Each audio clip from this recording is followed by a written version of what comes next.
Bismillahirrahmanirrahim. Faslun utai kono fasal suwiji. Ki menerangkan masalah niat niki nopo.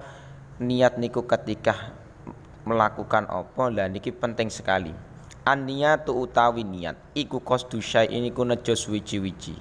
Tingkai muktaronan haleten barengake dan bareng nabi fi'lihi kelawan ngelakoni syai'. Jadi niat itu menyengaja sesuatu yang bersamaan dengan melakukan pekerjaan itu. Jadi misalkan niat wudu, nawaitul wudu ali raf'il hadatsil asghari. Jadi atine niki punya keinginan untuk melakukan wudu dan bersamaan dengan melakukan wudunya iki, pekerjaan wudu iki mau. Nah iku niat. Nah, wa mahalluha utawi panggonane niat iku alqalbu iku ati. Jadi yang dianggap dalam niat niku sing ada di dalam hati.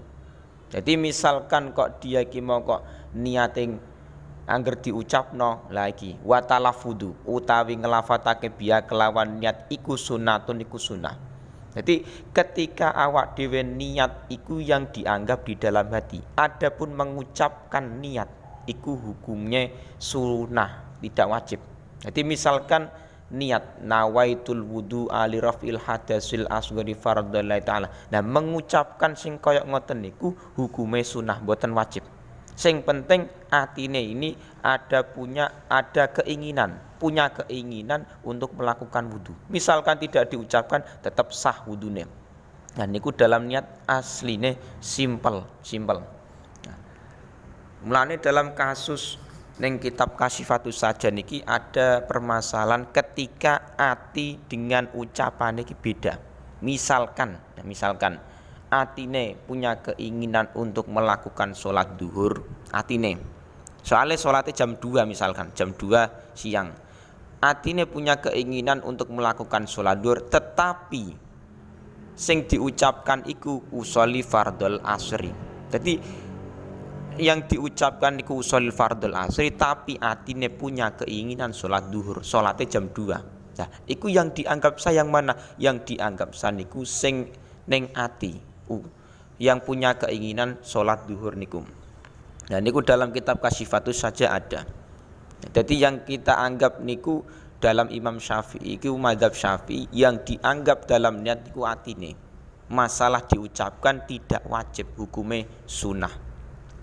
Wa waktuha utawi waktune niat iku inda ghusli awali juz'in iku tetep ing dalem nalikane basuh kawitane juz, bayane juz minal wajhi sangking wajah. Adapun waktune niat dalam wudu iki dalam wudu. Adapun waktunya niat dalam wudu niku ketika membasuh wajah, pertama kali basuhan wajah niku lho. Lah nikulah peletakan niat di situ. Jadi misalkan kok pertama kali yang dibasuh wajah iku bagian atas, dan nikulah niate ten mriku. Misalkan kok yang dibasuh wajah niki pertama kali bagian bawah, ya nikulah tempate niat ten mriku. Jadi dalam wudu niku niate niki mboten kok ketika membasuh tangan ataupun berkumur niki mboten asline. Niate niku ketika membasuh wajah. Nah, kok dalam sholat beda lagi. Nek dalam sholat jenenge niat niku ketika inda takbiratul ihram. Ketika takbiratul ihram Allahu Akbar niku niate dalam sholat temriku. Nek dalam wudu beda ketika membasuh wajah. Nah, kok dalam puasa beda meneh. Nah, mulane perlune awak dhewe ngaji ngerti peletakan niat di mana. Lah niku lho pentingnya awak dhewe ngaji.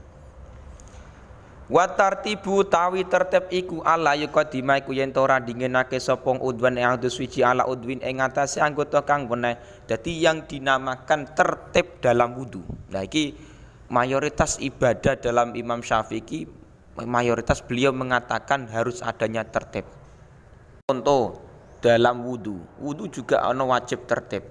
Terus dalam tayamum ono jenenge tertib, dalam salat ono jenenge tertib. Jadi Imam Syafi'i mengatakan memang di situ ketika awak dhewe niki wudu niku harus tertib. Lah tertib niki napa? Tertib niki urut. Jadi antara basuhan sing pertama, kedua, ketiga iki harus urut. Enggak boleh diselang-seling. Enggak boleh misalkan sing basuhan kelima dhisik lagi basuhan pertama enggak boleh. Misalkan apa? Iki sing boleh. Tertib niki urut. Wajah, terus membasuh dua tangan, mengusap sebagian kepala, ila akhirih. Niku urut tertib. Nah, ketika memang tidak tertib, contohnya misalkan membasuh kaki dhisik, membasuh kaki terus mengusap sebagian kepala terus lagi wajah. Lah niku mboten sah. Soalnya napa? Mboten urut. Misalkan, nah niki kasus. Ketika seseorang wudune niku misalkan membasuh wajah, niat terus bar ngono membasuh dua tangan, terus ditinggal ngopi. Tinggal ngopi nyampe 2 jam misalkan. Nah, terus melanjutkan wudune misalkan mengusap sebagian kepala ila akhirih, nyampe kaki. Nah, iku apakah sah? Sah. Jadi wudu yang dipisah dengan waktu sing lama kaya ngoten niku tetap sah. Sing penting tertib urut, tetapi tidak mendapatkan kesunahan wudu. Ya kuwi apa kesunahan wudu? Mualah, nuli-nuli, tidak dipisah dengan waktu yang lama. Jadi misalkan wudu lagi wajah terus tangan. Nah setelah tangan malah kerane entek misalkan aire. Terus dilanjut ning omahe tanggane. Niku tetap sah wudune, tetapi tidak mendapatkan kesunahan wudu rupane mualah, nuli-nuli. Niki penting.